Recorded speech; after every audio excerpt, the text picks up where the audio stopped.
on the Dutch side. We're going to let Nigel cook on England a little bit later on in the show. But let's chat on the Netherlands, because, again, this is one of these teams that feels like they've left a little bit to be desired out on the pitch. Where have they been kind of missing that edge, Nico? Control of games for large portions. They were reactive against Turkey. It feels like Turkey brought it to them, and then they reacted off of that instead of imposing their game, if you guys get me. It feels like they don't have that type of control, and obviously they have figures that have qualities. Who's missing? Barcelona centre midfielder. Oh, Frankie de Jong. There you go. Yeah, that's a great point. 100%. That's exactly, just to go to your point, you're 100% right. And I said that Frankie de Jong missing would be a big miss for them, because when you watch them play, there still isn't that great connection between getting the ball from the back and getting it forward into there. There isn't that midfielder in that Dutch team right now that can control the whole game. They've got different attributes, but they don't have a Frankie de Jong who is very vital to this team and how they play in being the connecting piece, the orchestrator, as we've seen other midfielders step up nationally. When you look at Toni Kroos, you look at Xhaka, or what he's doing. But that's what's missing for me in the Holland as well, having that real control. Yeah, we knew coming into this was going to be a different Dutch side, right? This is not the old Dutch football teams that we know that are constantly attacking. And everyone talked about the stars in this group were deeper lying players, right, in this group. And Memphis Depay, you know, he's hit or miss, and he's been throughout his career. Cody Gakpo, right? This is a guy that must love tournaments. Great pronunciation, by the way. Right? Yeah, great. Must love tournaments. You see what he did in the World Cup in 22. You see what he's doing here. He's been one of their outstanding players. And they came out of a pretty tough group, right? They were one of the third-place finishers in this competition. Oh, good point. Yeah, and they were a win-loss in the draw, and that was France and Austria finished first in that group. Yeah. Right? So when you think about they weren't terribly convincing, but they're in a semifinal. And I think you look at the quality of this team, Ronald Koeman's done a pretty good job of getting them to this point. So this would be an interesting matchup against England today. Yeah, I think for me that when you look at their back line as well, you'd question to say if they've got one of the best back lines in the tournament. You know, Ake, Van Dijk, De Vrij, and Dumfries. Well, that's a crap pronunciation, but don't worry about that. Anyway, yeah, so they've got good experience backline, and everything that Tony said I agree with. I think sometimes for me, again, when you look at the Gakpo, Depay, and obviously today they're projecting maybe Malen will start, I think that is for me a great tactical change with Malen starting. He's their most aggressive winger when he gets the ball. We've seen him do it for Dortmund in the Champions League. He's going to get at people. He's the old school kind of Dutch winger like we used to see in the likes of Overmars and Robin. Used to get at people. And that's what I think that will be a key factor, battleground in this game today. If they can get the ball to Malen to be more aggressive. Gakpo, like you said, he's having an absolute another come-out tournament. He's playing fantastic well. Just saying he can't get a game for Liverpool. This so far, I believe. We don't even forget that they've got Frimpong on the bench. They've got Xerxes, who might be moving to Manchester United. Van der Ven, who I've been a big fan of for watching his performances at Tottenham, has been sensational centre-back. And what I like about this Dutch side, the one thing that I would say is they've got Weghorst. How's that pronunciation? You like that one, didn't you? Wout Weghorst. Weghorst. The most Star Wars sounding name of all the Dutch people. Can you read what did you say? Hurst, whatever. Anyway, Weghorst for me is someone that they can bring on to change the dynamic of the game. We've seen when he comes on, being able to win headers, then they can get runners in behind, being a traditional number 9 goal scorer. It changes the whole dynamic of how they would play. And I think that's something that's great to watch about this Holland side, because they've got that versatility to change the game tactically when it needs to be. This was mentioned at the start of the tournament. It's almost ironic because with this total football that the Netherlands historically always wants to play, right? That's their bread and butter. Yeah. But when the game is unable to be unlocked by the Netherlands, it's like, throw on the big guy. Yeah. Find the big lad, number 9 in the box. He's made a difference, though. And he does. He makes a difference because he causes chaos. He causes chaos.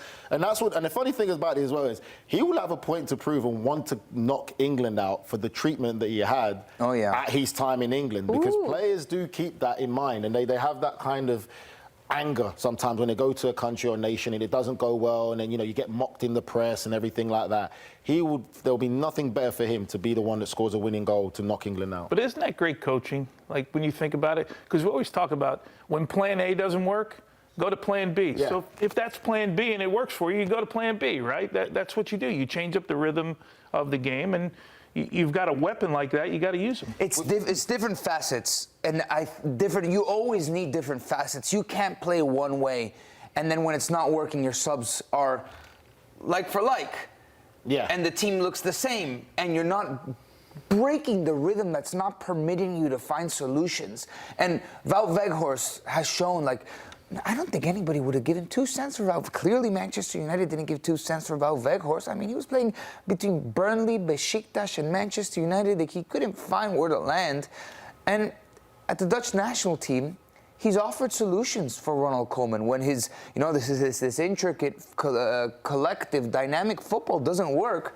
It's something so simple, right? Like you said, football is simple sometimes. It's very similar to Germany as well in how they used Füllkrug in this tournament as Yeah. well. Very similar when it was backs against the wall, we need to get a goal, be more direct. Füllkrug came on and it just ugly caused number 9 with chaos. a couple of missing teeth, He don't gaps in care. between the teeth. That's the guy to figure it out. I see what you're saying. It's kind of just, it's not even that simple to explain.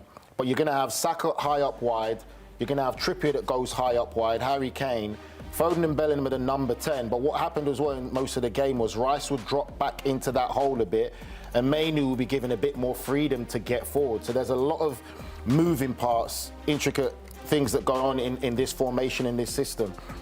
Have they performed to the ability that they should be, that we're used to? No. Would we take it that we've kind of been very poor, but yet we find ourselves in a semi-finals match against the Netherlands? Yes, I think the criticism will come if we don't win it, if we go out. The criticism will be a lot more louder, that we didn't play well and everything will come up. But if we do somehow go and win this competition, people are just going to remember that we won the competition. It's not going to be about how we performed. Spain being the great team and Spain deserved to win. Winners are going to be winners. They found a way to get it done. Sometimes you do have to win ugly.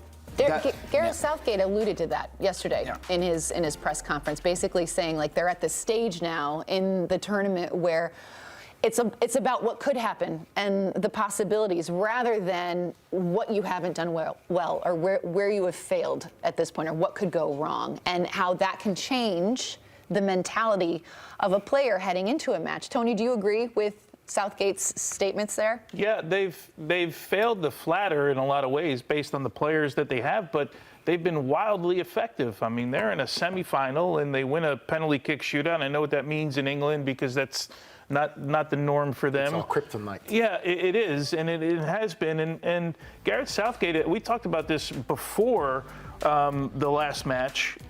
He has set this team up in a way where we're here to win, and it doesn't matter. And I love the fact that he has figured out over tournaments that maybe opening it up a little bit isn't necessarily how this team wants to play. There's no doubt when we think about Harry Kane and Bellingham and Foden and Saka and some of the other players that are still even on the bench that come in, we're like, they should go score 3 goals a game. It just hasn't been the way that they've set themselves up. Nigel, I have a question culturally because we're coming from the Copa America segment and it got me thinking. We've exhausted the talk about England not being good. I'm being dead serious though. The way that England, the public takes these results from this team not playing well, it's almost defeatist, self-deprecating. Ironic. Yeah, it's coming home as ironic, but now you're getting closer to the goal. Yep.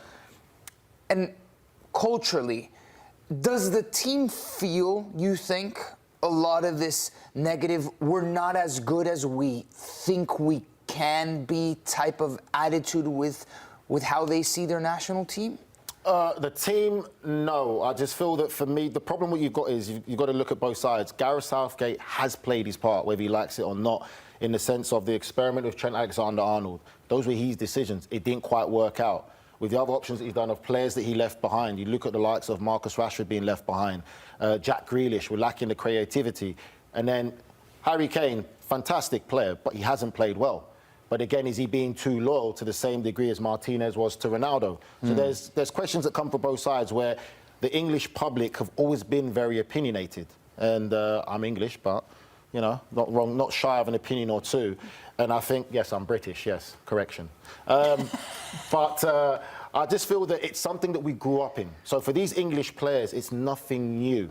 I personally feel that they haven't had it as bad as previous English players and previous generations. It was nastier. It was nastier, it was a lot more ruthless, and all of the press, the negativity they're getting out is not so bad. And credit to Gareth Southgate, because he's kind of got a united England, and it was going well, but now things haven't gone as well as people planned. I think the expectations are high, but again, there's a bit of arrogance in belief where, oh, you should win this game, you should win this game. No, you've got to go and earn the right. We talked about how the gap in football has changed, and it's got shorter, where a lot of players are athletic, so it's not as easy as people think. And just to add to Sue's point, what you make about the comments of Gareth Southgate, I feel for this England side, it's more of a mental thing than it is an ability thing. Because we know the ability there, it's now about your mental strength. Like you said, you look at what you can achieve than what you can lose, because the reality of what you like, you know, in tournament football, the press gets in there. It gets in there through social media. They know what's going on. You see it on YouTube, all the different things that's going on. It gets in there. And it's that weight that Gareth Southgate, I don't feel, wants to be a burden on the players. He wants them to get rid of it. But that's always been the English culture. It's always been there. It's mean what you say what you mean, and stand up and take it on the chin. That's always is. Like, what's the saying that they say? Don't worry, get on with it. What is that one? The saying that. Sounds good. Yeah, it's a good Oh, one. keep going and carry on. Keep calm and carry on. That's the one. That's There we English go. mentality. Crack on. Crack on. Can you on. please show your doodle? No. Please, it's not. It's so Nige doodles harmless. as well? I didn't But doodle. it was like he had crazy eyes, and I feel like that's how. And he put the goatee in the. It was a manifestation. It was right under the England 11, and I think it's a manifestation of how he feels about the national team. If you're asking my question, I am worried. I'm worried about today's game, because I feel Okay. that the Dutch are very well equipped, going to be dangerous on set pieces. If Malen starts, it gives him another dynamic, and if Vaghorst comes What's your on, drink of choice during the match today? drink of choice, I'm going cognac. Ooh, classy.